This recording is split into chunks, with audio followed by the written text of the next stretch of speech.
You know, in times of huge uncertainty, what makes someone decide, yes, this is it, I'm ready to commit for a lifetime?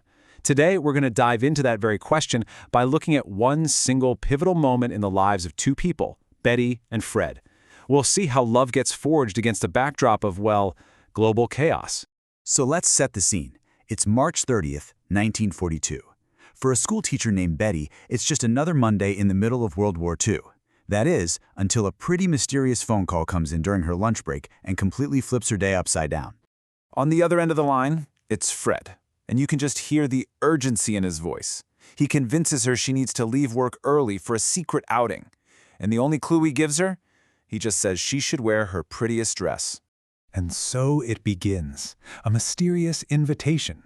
You can just imagine Betty filled with this nervous anticipation. A million unanswered questions swirling in her head. What on earth could be so important? So, Betty agrees, which only makes the whole thing even more mysterious. The rest of her afternoon at school, well, she's totally distracted. So much so that even her students can tell she's somewhere else. And as luck would have it, she's already wearing her rose-colored dress, which just so happens to be Fred's absolute favorite.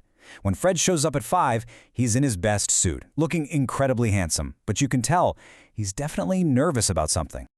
Okay, so the drive is just buzzing with anticipation. As they finally pull up to their destination, the place itself starts to reveal just how much this moment weighs, how important it really is. They arrive at the U.S. Grand Hotel, a really elegant place. And it's familiar, too. It's actually where they celebrated her birthday. But tonight just feels different.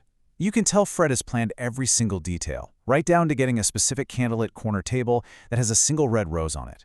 So over dinner, the conversation gets serious. Fred starts telling Betty how deeply grateful he is for her support, especially after his father had recently passed away. He actually credits her with helping him laugh again, with reminding him that, life is for living.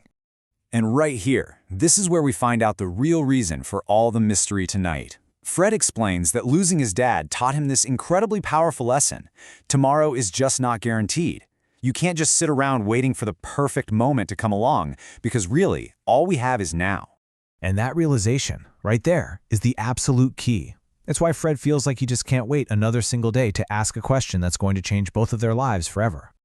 Okay, so after dinner, dessert arrives. Chocolate cake for both of them. But on Betty's plate, there's something else. Something that isn't cake, something that just makes her heart stop. It's a small velvet box. The second Betty sees it, it's like a hush just falls over the entire restaurant. All eyes are suddenly on their table as Fred stands up, takes her hand, and gets down on one knee.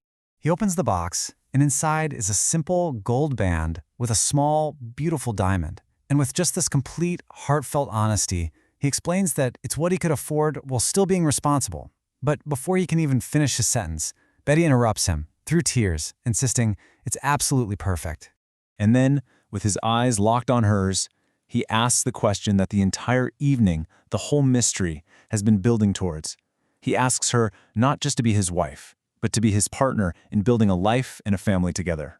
Her answer, well, it turns this incredibly private, intense moment into this huge public celebration, and it sets the stage for everything that comes next. So Betty, laughing through her tears, gives him this resounding yes, yes, 1,000 times yes. And as Fred slides the ring onto her finger, the other diners, who had all been watching in complete silence, they just erupt in applause, celebrating right there with them.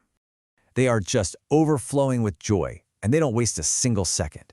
Still sitting at the table, the conversation immediately turns to a wedding date. Betty throws out, sometime in July, and Fred, without missing a beat, comes right back with a specific day, July 11th. Get this, that's just 16 weeks away. I mean, what a powerful statement. It's like they're both living out that conversation from earlier. Why wait? So now they've got a date. Their private, personal commitment is ready to become a public one.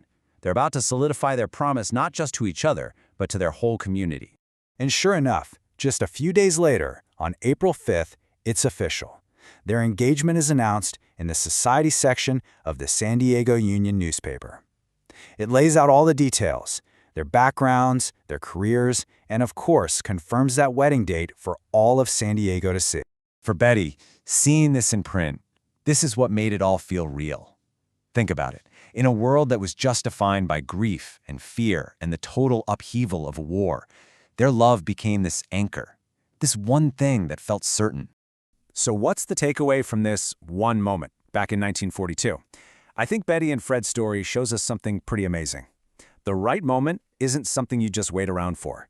It's something you have the courage to build. It's about finding certainty in each other when the world around you offers none, and deciding together that your future starts right now.